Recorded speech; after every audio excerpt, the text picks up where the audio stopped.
I had 6 salespeople, a chief operations officer, managers, coordinators, administrators, marketing people, transaction people, and a dispo team. And let me tell you something, that shit was not freedom.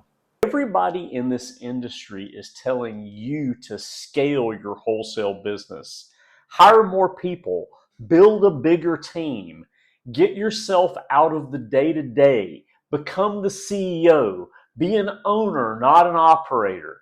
And I believed that. At one point, my business was doing 150 wholesale deals every single year. I had somewhere between 15 and 20 people employed in my business. And some months, my overhead was $200,000. And look, I get it. From the outside, that sounds like success, doesn't it? But from the inside, it felt like organized chaos. I thought scaling would give me freedom from my business, but what it gave me was absolutely just more headaches. This is the first video in a series that I'm calling Building a Freedom Machine. And I want to be very clear about what I mean by that. I'm not talking about building the biggest business possible. I'm talking about chasing something that's bigger than a big business. I'm not talking about chasing a billion-dollar valuation. I'm not talking about stacking employees just so you can have a big company. To me, a freedom machine is a business that gives you money, time, location, freedom, and options without turning you into a prisoner inside the very thing that you built. Because that's what happens to a lot of entrepreneurs. They quit their job because they want freedom. Then they build a business. Then that business becomes their new job, their new prison. Except now there's no clock out time, no weekends, no real vacations, and every problem eventually lands back, you got it, on your desk. Most people don't build businesses.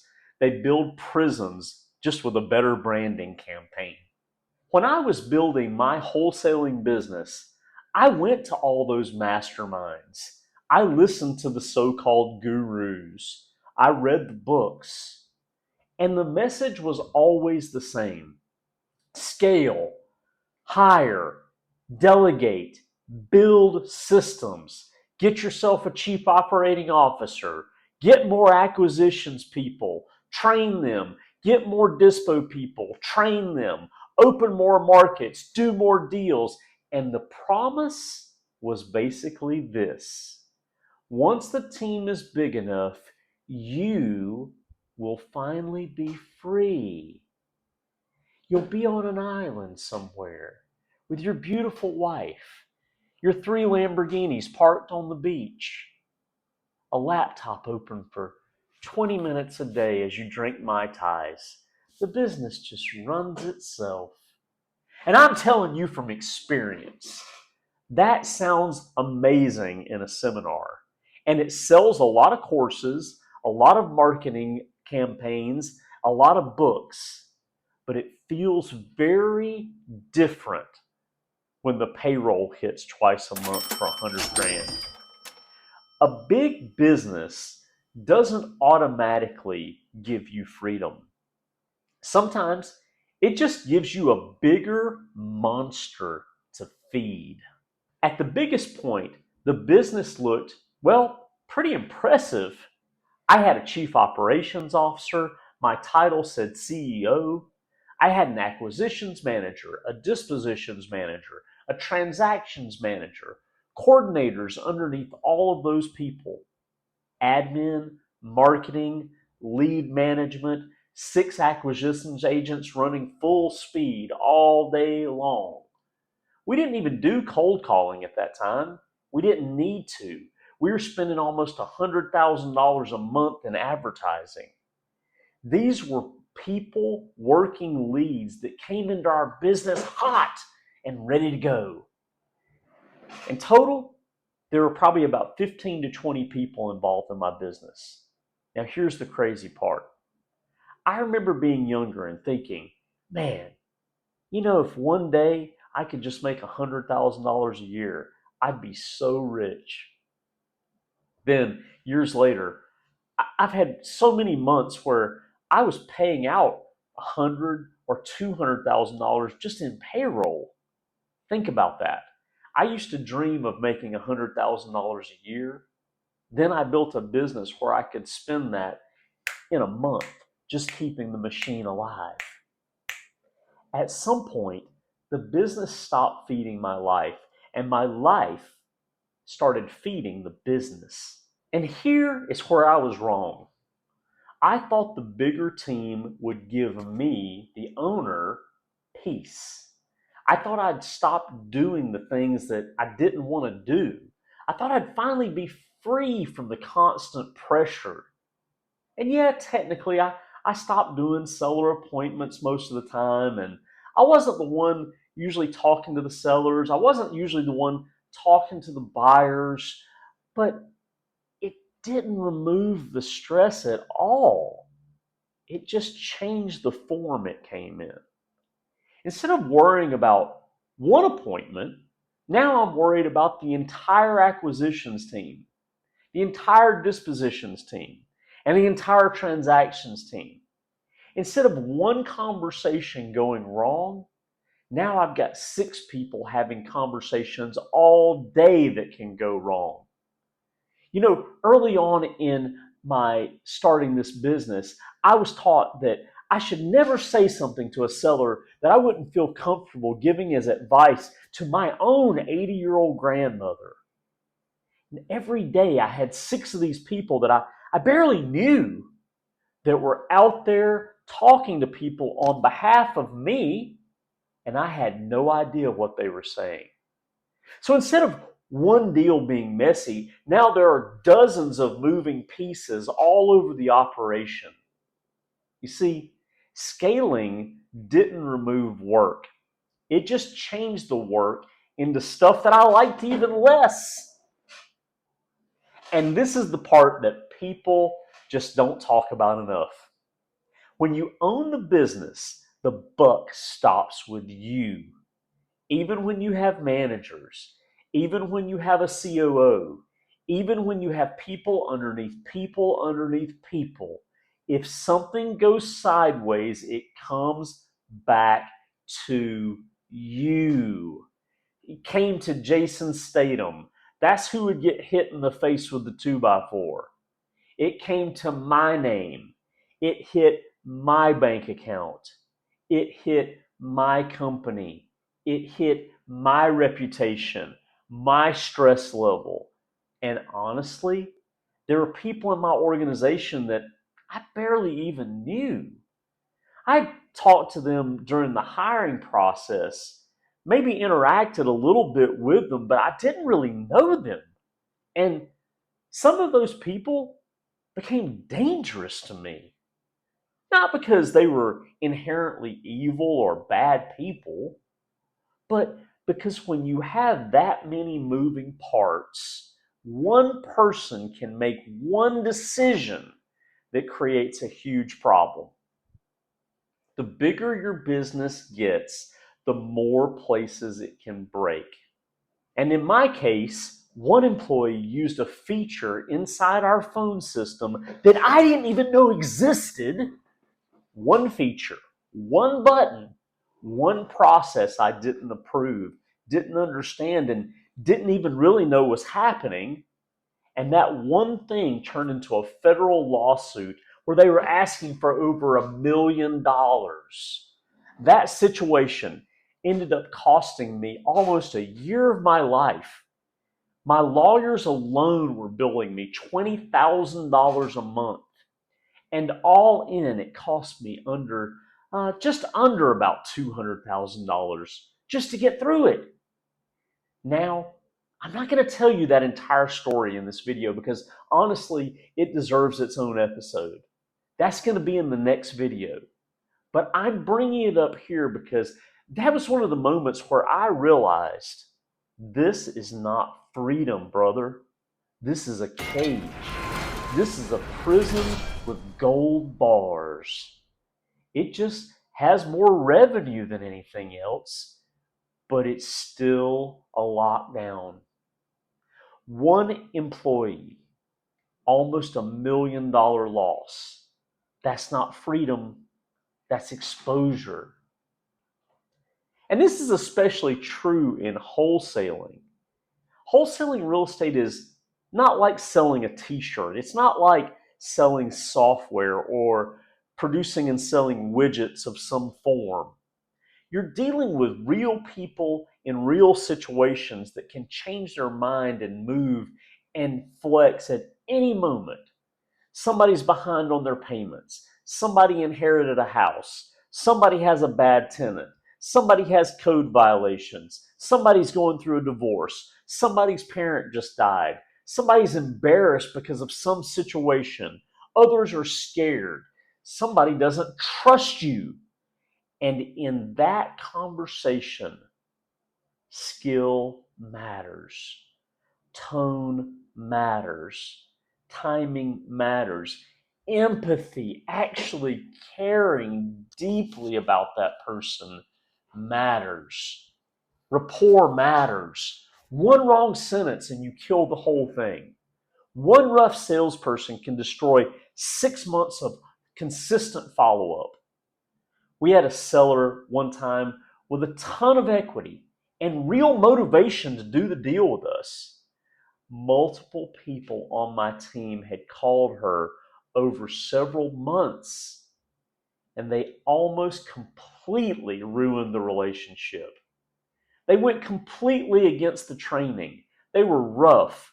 They were trying to sell her where they are really saying all the wrong things to her. They didn't understand and give a shit about what she was going through. Eventually, we did get that deal done, and we made a massive profit on it. But honestly, it worked because the right person on the team finally talked to her on the right day. That wasn't a system, guys. That was luck. I'll never forget the first time I looked at my phone and I had $1 million in my bank account. It was pretty incredible. I pulled it up and I was with my mom at the time and I showed it to her. I was super proud and super excited for about 10 seconds. And then it went away. And I realized that with that $1 million, I had a million problems going on. I had payroll coming up, people, lawsuits, deals, risky things that were happening in the business, pressure. I had houses that I had to pay interest on. I had responsibilities. So much stuff to maintain, so much stuff to protect, so much stuff to worry about. And that was a weird moment for me because you think a number, somehow, like, I bet right now you think, if I looked at my bank account and saw $1 million, I'd feel free. You think that when you hit that number, you're going to exhale. You're going to feel free. But I didn't feel free. I just felt like I got a nicer cage. And look, I had the toys too. I've had 3 Lamborghinis. 3 Lamborghinis, can you imagine?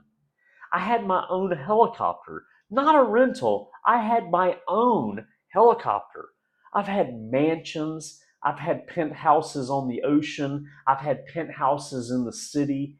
I've had the kind of stuff that really looks super cool online. And look, I'm not going to sit here and pretend those things weren't fun. They were fun to a certain extent for a little while. But none of that gave me freedom. Because the more you get, the more you want. And the more you have, the more you have to protect. I once lived in a mansion that had its own guest house. It had 2 elevators inside the mansion, 2 lakes, a pool with fountains, a hot tub, And the house alone was almost 10,000 square feet. And it almost drove me bonkers. It was just too much. It was crazy. It was like a full-time job just to manage it. Too much to think about, too much to maintain. And at some point, the stuff it stops feeling like a reward, and it started to feel more like an anchor. Hmm. So that's when I had to start redefining what winning really is. Because look, I'm not anti-money. I'm definitely not anti-money. I'm not anti-business. I'm not anti-growth. I'm not saying don't be ambitious. I'm saying be careful what you're ambitious for. Because if you're not careful, you'll spend your whole life building something that ultimately you don't even want inside. The goal is not to build the biggest business, the goal is to build the best life. And that sounds simple, but most entrepreneurs, gosh, guys, we do the opposite. We build the business first, then try to squeeze a little life in around the edges. And I've come to believe that that's completely backwards. I want to start with the life, then build the business that supports that life. Here's where I think the math gets really interesting. You see, $100,000 a year in Atlanta, well, it's fine, but it's not what it used to be. Rent is high, food is high, insurance is high. A basic night out can be $200 without doing anything crazy. You take an Uber, it's $30. You go to a concert, my God, you can spend hundreds of dollars on tickets alone.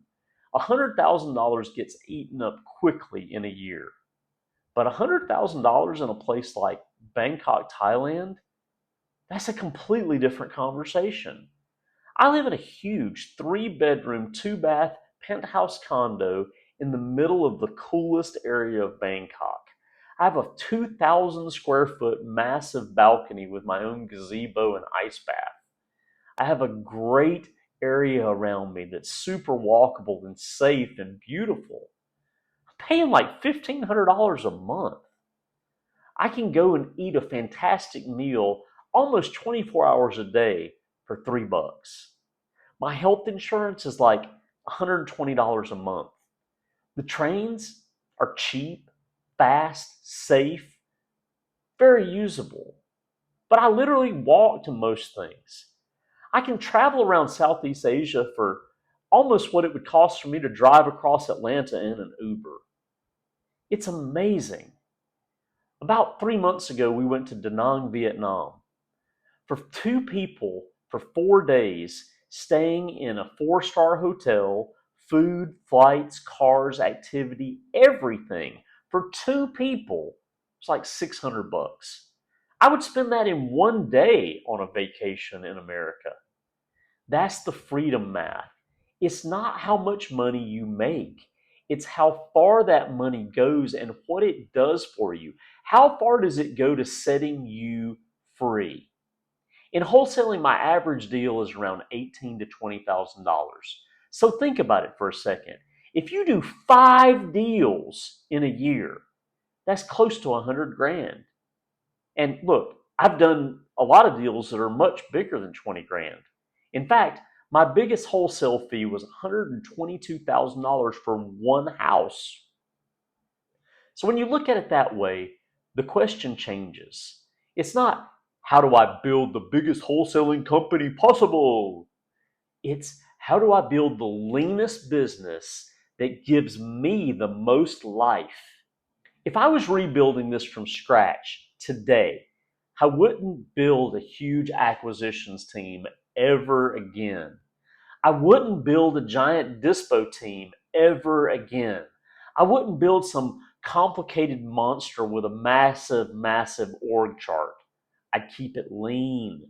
Small team, highly skilled, low overhead, fluid, easy to pivot.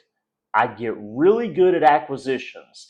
I'd get really good at dispositions. I'd understand sellers better than anyone in my market. And I'd understand buyers better than anyone in my market. Then I'd outsource the boring stuff, the paperwork, the title, the follow up, the admin, and anything that needs boots on the ground. I use local help for that. Lot boxes, photos, property access, walkthroughs, that kind of stuff. Because I'm living in Bangkok. I can't go hang a lot box in Atlanta. But look, almost everything else can be done from a laptop today. It's 2026. You can run almost anything from almost anywhere if the business is designed correctly. So when I say I'm building a freedom machine, that's what I mean. I don't mean building the biggest company possible so that I can look cool on Instagram. I don't mean having the most employees. I don't mean trying to impress people with revenue numbers while I'm secretly miserable inside. I mean building a business that gives me options. It gives me life. It gives me time with people that I actually want to hang out with.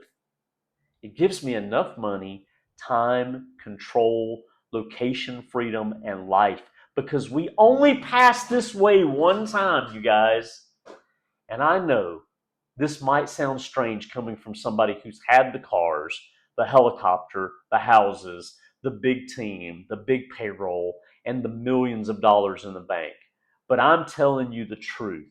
None of that, none of that gives you freedom. Freedom has to be designed. If you don't design for it, the business will eat it. In the next video, I'm going to tell you the story of the employee that almost cost me $1 million by making one mistake. Because that was one of the clearest moments where I realized how dangerous a bloated business could actually become. One feature inside a phone system, one process I didn't even know was being used, one lawsuit, ultimately $200,000 and a year of my life flushed down the drain. So if you want to build a business that gives you freedom instead of trapping you in the next thing, you need to understand this. You probably need to do the opposite of what all these gurus and people selling you stuff are trying to tell you.